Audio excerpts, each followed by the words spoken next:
Hello students, आपके सामने ये एक क्वेश्चन है और ये क्वेश्चन 2023 के कंपार्टमेंट पेपर में आ चुका है। इस क्वेश्चन में क्या कहा है? वैसे तो जो क्वेश्चन है वो वेक्टर एनालिसिस चैप्टर से है या यूं कहे वेक्टर अलजेब्रा से है। इसमें आपको एक वेक्टर दे रखा है ए, ठीक हो गया। अब आपको कहा है कि express this vector as the sum of two vectors. मतलब ये जो ए वेक्टर दे रखा है इसको सम ऑफ टू वेक्टर्स के फॉर्म में एक्सप्रेस करना है। तो लेट करता हूं कि ये जो ए वेक्टर है ये a1 vector plus a2 vectors के इक्वल मान लेते हैं। तो देखो मैंने ए वेक्टर को सम ऑफ a1 और a2 वेक्टर्स के बराबर लिख लिया है। अब इसके बाद कहा है कि जो दो वेक्टर्स आप लिखोगे, जिन दो वेक्टर्स के सम के फॉर्म में ए वेक्टर को आप एक्सप्रेस करोगे उसमें से एक वेक्टर तो बी वेक्टर के पैरेलल होगा। मतलब a1 जो है वो पैरेलल होगा बी वेक्टर्स के, और जो दूसरा है वो बी वेक्टर के परपेंडिकुलर होगा, या यूं कहें a2 वेक्टर जो है परपेंडिकुलर होगा बी वेक्टर के। तो अब हमें इसको कैसे करना है? सबसे पहला है कि a1 वेक्टर पैरेलल है आपका बी वेक्टर के। अब आपको ये पता होना चाहिए कि अगर हमारे पास दो वेक्टर्स हैं, एक एल वेक्टर है एक एम वेक्टर है, और दोनों एक दूसरे के पैरेलल है, तो ऐसे केस में एक वेक्टर दूसरे वेक्टर का लैम्डा टाइम्स होगा। लैम्डा मतलब कोई भी कांस्टेंट हो सकता है ये, ठीक है, पॉजिटिव या नेगेटिव इंटीजर कोई भी वैल्यू इसकी हो सकती है। तो ऐसा हम कब लिखते हैं? जब एक वेक्टर दूसरे वेक्टर के क्या हो, पैरेलल हो।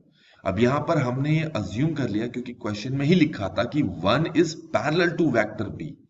तो हम यहां लिख सकते हैं कि जो a1 वेक्टर है वो लैम्डा टाइम्स होगा बी वेक्टर की।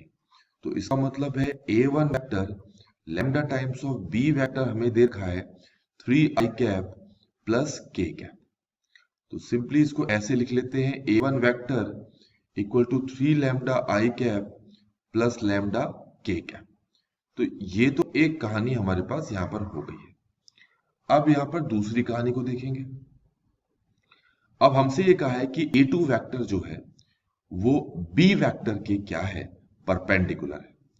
अब हमें ये पता है कि जब दो वेक्टर्स परपेंडिकुलर होते हैं तो उनका जो डॉट प्रोडक्ट होता है वो किसके इक्वल होता है?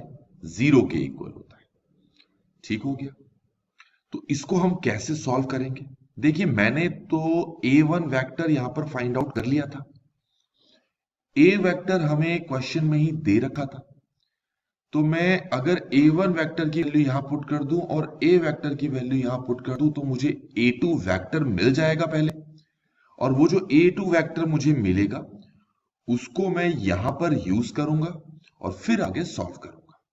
तो पहले तो मैं क्या करता हूं, मैं a2 वेक्टर निकाल लेता हूं और उसके लिए दोनों वेक्टर्स की वैल्यू में रख देता हूं। यहां पर पहले a वेक्टर की वैल्यू और a1 वेक्टर की वैल्यू रख लेता हूं।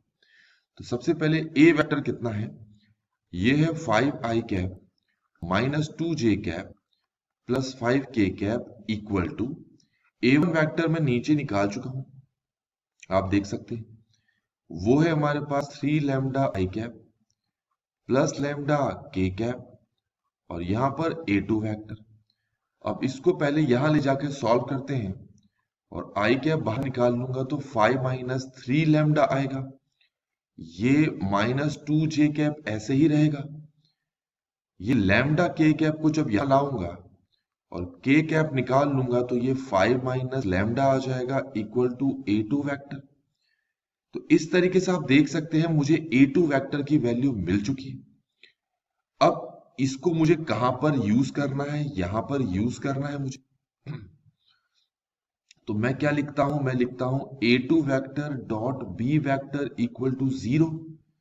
अब मैं a2 वेक्टर की वैल्यू जो ऊपर लिखी है इसको यहां पर लिखता हूं, वो कितनी है, इसको चेंज कर लेते हैं। हाँ, a2 वेक्टर हमारे पास है lambda 5 cap 5 minus 3 lambda minus 2j cap plus k cap 5 minus lambda dot, इस ब्रैकेट में ही डाल देते हैं, डॉट b वेक्टर की वैल्यू ये रही 3i cap plus k cap, 3i cap plus k cap equal to 0।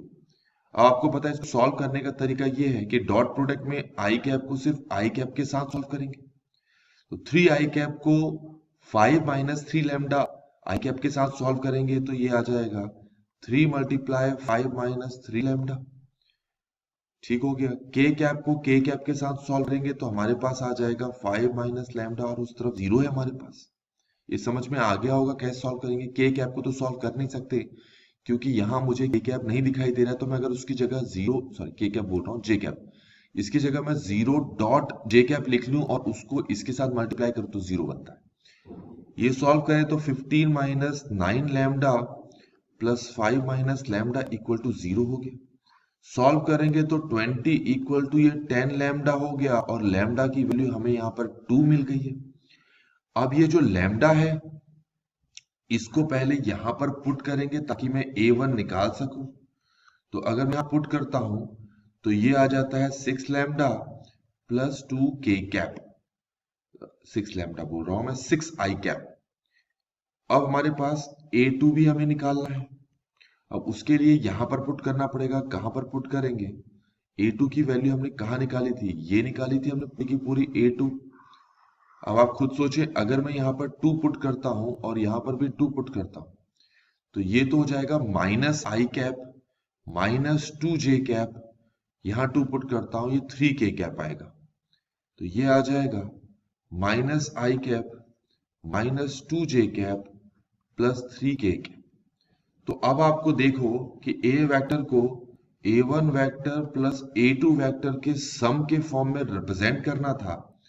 तो ए वेक्टर इक्वल आ गया, a1 वेक्टर हो गया 6 आई कैप 2 के कैप प्लस और a2 आ गया माइनस आई कैप माइनस 2 जे कैप प्लस 3 के कैप।